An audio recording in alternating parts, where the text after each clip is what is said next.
It was an amazing day. My wife and I had taken some of our visiting mainland friends to explore the east side of our beautiful island home. We started our morning at the beach, whale watching and swimming, and we ended our day with a spectacular mountain hike up the Pali. We stopped and got shave ice along the way. The food was great, the fellowship was sweet, the day was so relaxing, and it ended in a most beautiful sunset. I went to bed tired and satisfied, looking forward to a good night's rest, excited for another adventure, this time on the west side. Nothing was out of the ordinary. I expected to wake up as usual to another beautiful Hawaiian day. I had no idea what was coming.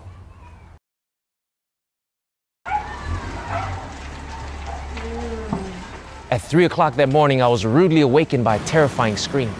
There was a loud pounding on my door. The house next door was on fire. And when I rushed out of the house, I was brought face to face with a blazing inferno. It was already as high as our two-story home, and it began to reach over our walls. I did my best to protect our home, but my puny garden hose did absolutely nothing.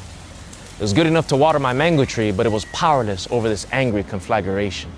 5 minutes later, and the fire had broken our windows and was spreading in our family home. The home that my beloved grandfather built from the foundation up with his own hands.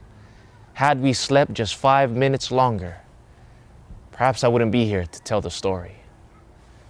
I didn't have any time to gather any of my possessions. I only had time to wake up my wife, throw on a shirt, and get out. And thank God we all got out. It was a crazy experience.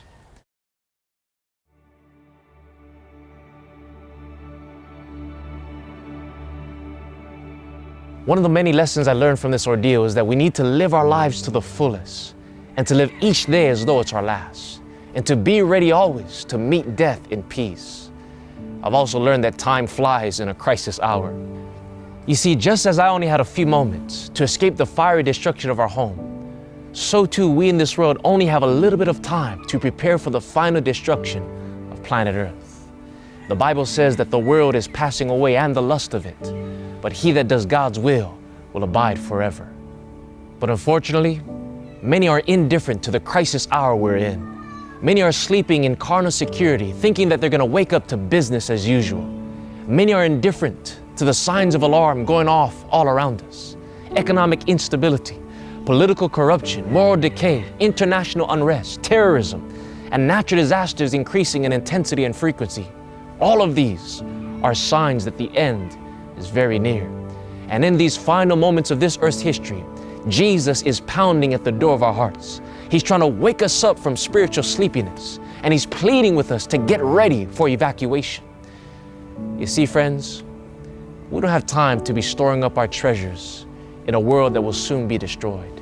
We don't have time to waste upon the trivial things of life, things that make no difference in light of eternity. Right now is evacuation time. It is a high time for us to awake out of sleep, for now is our salvation nearer than when we believed.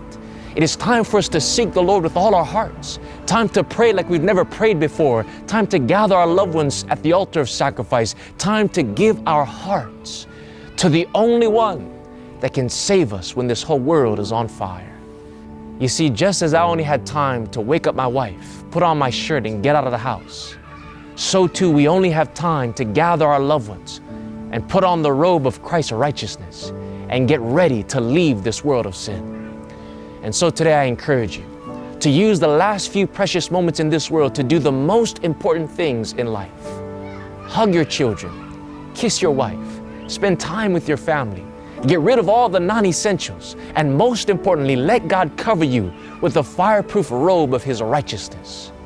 For it is only the righteousness of Christ that will last for time and for all eternity.